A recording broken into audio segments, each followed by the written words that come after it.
మనకి state bank of India నుంచి 13,000 clerk జాబ్స్‌కి నోటిఫికేషన్ అనేది వచ్చింది. భారీ నోటిఫికేషన్ అనమాట. అండ్ ఆంధ్రప్రదేశ్, తెలంగాణలో కూడా మీకు పోస్టులనేవి ఉన్నాయి. అండ్ మీరు డిగ్రీ కంప్లీట్ చేస్తే చాలు వీటికి అప్లై చేసుకోవచ్చు. దీనికి సంబంధించి పూర్తి వివరాలు ఈ వీడియోలో క్లియర్‌గా ఎక్స్‌ప్లెయిన్ చేశాను. వీడియో ఎండింగ్ వరకు చూడండి. అండ్ యువత ఫస్ట్ టైం నా ఛానల్ చూస్తున్నారో తప్పకుండా సబ్స్క్రైబ్ చేయండి. అంతేకాదు మన టెలిగ్రామ్ ఛానల్‌లో కూడా జాయిన్ అవ్వండి. అండ్ ఇక్కడ చూడండి టోటల్‌గా ఆల్ ఓవర్ ఇండియా మనకి 13,735 పోస్టులనేవి వచ్చాయన్నమాట. ఇది జూనియర్ క్లర్క్ పోస్టులన్నమాట. అండ్ ఇక్కడ చూడండి దీనికి సంబంధించినటువంటి ఆన్లైన్ అప్లికేషన్ వచ్చేసినట్టే మనకి ఈ రోజు నుంచే స్టార్ట్ అవుతుంది. అండ్ ఇక్కడ చూడండి ఈ రోజు నుంచి స్టార్ట్ అవుతుంది. All over India online application అనేది 17th డిసెంబర్ నుంచి స్టార్ట్ అవుతుంది. 7 జనవరి వరకు కూడా మీరు అప్లై చేసుకోవచ్చు. ప్రిలిమినరీ ఎగ్జామ్ అనేది ఫిబ్రవరిలో ఉంటుంది. మెయిన్స్ ఎగ్జామ్ మార్చ్ ఆర్ ఏప్రిల్లో ఉంటుందన్నమాట. అండ్ దీనికి సంబంధించినటువంటి ఎగ్జామినేషన్ ఫీ చూడండి. ఓబీసీ, ఈడబ్ల్యూఎస్ జనరల్ క్యాండిడేట్లు ₹750 అనేది పే చేయాలి. ఎస్సీ, ఎస్టీ, పీడబ్ల్యూడీ క్యాండిడేట్స్ వచ్చేసినైతే ₹1 కూడా మీరు ఫీ పే చేయాల్సిన అవసరం లేదు. కొన్ని ఛార్జెస్ పడతాయి. ఎడ్యుకేషన్ క్వాలిఫికేషన్ డిగ్రీ అనమాట. మీరు 31 డిసెంబర్ లోపు మీ డిగ్రీ అనేది కంప్లీట్ అయిపోయి ఉండాలి. ఓకేనా? అండ్ ఆ లోపు మీకు రిజల్ట్స్ అనేవి వచ్చి ఉండాలన్నమాట. ఏజ్ లిమిట్ వచ్చేసినైతే 20 నుంచి 28 ఇయర్స్ వరకు కూడా అప్లై చేసుకోవచ్చు.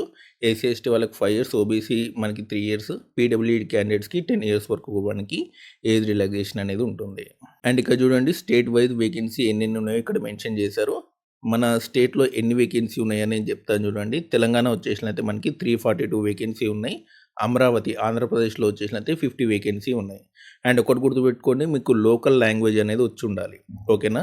అండ్ మీకు 10థ్‌లో ఆ లోకల్ లాంగ్వేజ్ చదివుంటే పర్లేదు మిమ్మల్ని తీసుకుంటారు. అయినా మీకు ఒక టెస్ట్ ఉంటుంది. ఆ టెస్ట్ పాస్ అయినా సరే మీరు జాబ్ తీసుకుంటారనమాట. ఈజీగానే మీరు ఆ టెస్ట్ అనేది పాస్ అవ్వచ్చు. ప్రిలిమ్స్, మెయిన్స్ అయిపోయిన తర్వాత మీరు ఒకవేళ సెలెక్ట్ అయితే మీకు లాంగ్వేజ్ టెస్ట్ ఉంటుంది. ఆ లాంగ్వేజ్ టెస్ట్ పాస్ అయిపోతే మిమ్మల్ని జాబ్ తీసుకోవడం అనేది జరుగుతుంది. మీరు కావాలనుకుంటే ఏ స్టేట్ అయినా అప్లై చేసుకోవచ్చు. ఓకేనా? ఎందుకంటే మన తెలుగు స్టేట్‌లలో ఇంగ్లీష్ లాంగ్వేజ్ ఉంటుంది, హిందీ లాంగ్వేజ్ ఉంటుంది.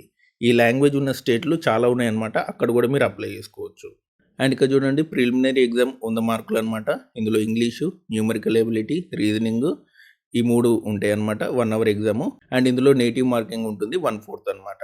అండ్ మెయిన్స్ ఎగ్జామినేషన్ వచ్చేసినైతే 200 మార్క్స్ అనమాట. ఇందులో general awareness, English, quantum aptitude, reasoning, computer aptitude ఇవన్నీ కూడా ఉంటాయి. 2 అవర్స్ 40 మినిట్స్ ఎగ్జామ్ అనమాట. అండ్ సెక్షన్ వైజ్ మీకు టైమింగ్ అనేది ఉంటుంది. ఇది 200 మార్క్స్, పైది 100 మార్క్స్. ఇది ఓన్లీ క్వాలిఫైయింగ్ టెస్ట్ అనమాట. ఇందులో ఎవరైతే మెరిట్ వచ్చారో మెయిన్స్ తీసుకుంటారో ఈ మెయిన్స్ ఎగ్జామ్ ఆధారంగానే మిమ్మల్ని సెలెక్ట్ చేయడం అనేది జరుగుతుంది. అండ్ ఆ తర్వాత క్యాండిడేట్స్ సంబంధించినటువంటి లోకల్ లాంగ్వేజ్ టెస్ట్ అనేది మీరు ఉండాలన్నమాట. అండ్ ఫైనల్ సెలెక్షన్ అనేది మెయిన్స్ మార్క్స్ ఆధారంగా అండ్ లాంగ్వేజ్ టెస్ట్ ఎవరైతే పాస్ అవుతారో వాళ్ళ ఆధారంగా తీసుకుంటారు. ఆ లోకల్ లాంగ్వేజ్ అనేది మీరు 10th ఆర్ ఇంటర్లో చదివి ఉండాలన్నమాట. ఒకవేళ చదివి ఉంటే మీకు లాంగ్వేజ్ టెస్ట్ అనేది ఉండదు. అండ్ ఇక్కడ చూడండి అప్లికేషన్ చేసుకునేటప్పుడు photograph, signature, left hand thumb impression అంటే ఫింగర్ ప్రింట్ ఉండాలి. హ్యాండ్ రిటన్ డిక్లరేషన్ అనేది ఉంటుంది. అది కూడా మీరు అన్నీ అప్లోడ్ చేయాల్సి ఉంటుంది. అండ్ దీనికి సంబంధించినటువంటి notification link and online application link అనేది మీకు డిస్క్రిప్షన్లో ఇస్తాను చూసుకోండి. అండ్ ఇదండి ఎస్బీఐ క్లర్క్ ఎగ్జామ్ అనమాట. మీకు 6 మంత్స్‌లో మొత్తం ప్రాసెస్ కూడా కంప్లీట్ అయిపోతుంది. మీరు జూన్, జూలై వరకల్లా మీరు ఎక్కేస్తారనమాట జాబ్‌లోకి. సో కాబట్టి చాలా త్వరగా అయిపోతుంది. అండ్ ఎవరైతే త్వరగా జాబ్ కొట్టాలనుకున్నారో కంపల్సరీ ఈ జాబ్స్‌కి అప్లై చేయండి. And thanks for watching. And మీకు ఇలాంటి వీడియోస్ కోసం మన ఛానల్ తప్పకుండా సబ్స్క్రైబ్ చేయండి. వీడియోని లైక్ చేయండి, షేర్ చేయండి. థ్యాంక్స్.